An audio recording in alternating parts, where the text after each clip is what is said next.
Hello, and welcome back to Goddess Garden Book Chat, where the stories we love bloom and grow. I'm your host, 11 Goddess, here to guide you through the intricate web of romance, drama, and heart pounding adventures in our latest featured read. Today, we're diving into the thrilling world of the Abyssinians by Banna Desta. This is where royal intrigue takes center stage, a gripping new audio drama that's a part of the Audible Plus package. If you're a member, you know that there's a crop of books that you get to read and enjoy that are a part of your membership, and this is one of them. And it is a performance that is just outstanding. It's masterful. And she portrays a cunning queen navigating treacherous political waters and scheming sons. The portrayals are absolutely brilliant. And now all of this is taking place in the wake of King Ezana's death. His brash widow, Queen Yodit, I think I'm pronouncing her name right. I don't really remember. But that's our main character, Deadwyler's character. And she must decide which of her twin sons will ascend to the throne. Clashing beliefs about religion, duty, and the rights of a ruler all collide in this unforgettable story about a royal house at a crossroads in history. It gives you Romeo and Juliet meets Jason's lyric in a very bizarre and interesting way. It's a lot of fun.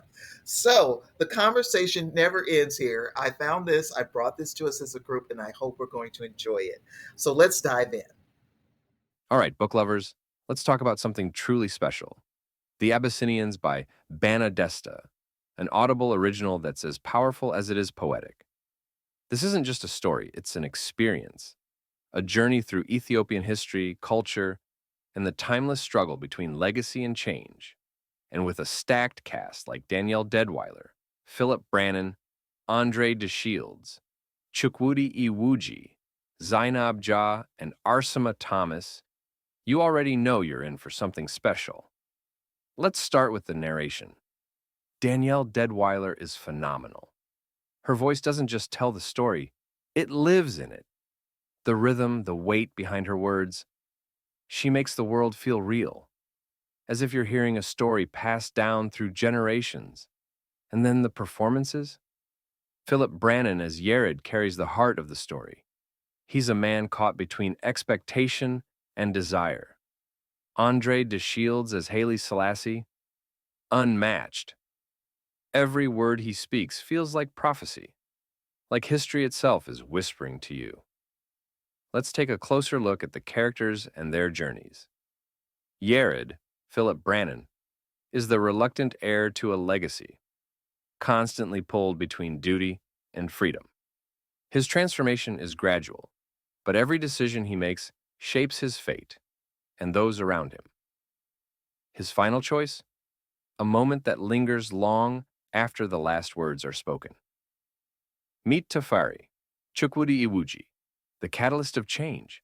His debates with Yared are some of the strongest moments in the story. He forces the question, is power something we inherit or something we claim?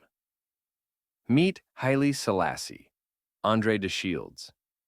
More than just a historical figure, he's a presence that looms over everything. His prophecy scene is a masterclass in foreshadowing. If you're paying attention, you'll catch hidden gems about what's to come. Makeda, Zainab. My favorite character, by the way, a quiet but powerful force. She embodies the wisdom of the past. Her conversations with Selam ground the story in tradition, resilience, and survival. And then there's Selam, Arsema Thomas, the bridge between old and new, caught between honoring the past and forging a new path. She and Yared share one of the most emotional arcs in the story. The weight of legacy is clear within these lines. Every character wrestles with the idea of destiny. Is it preordained or shaped by choice? The story masterfully explores how history is both a guide and a burden. The narration style makes it feel like an oral tradition, passed down over time. The symbolism of the Abyssinian lion recurs throughout, representing strength, endurance, and the survival of a people. I also want to point out this little gem.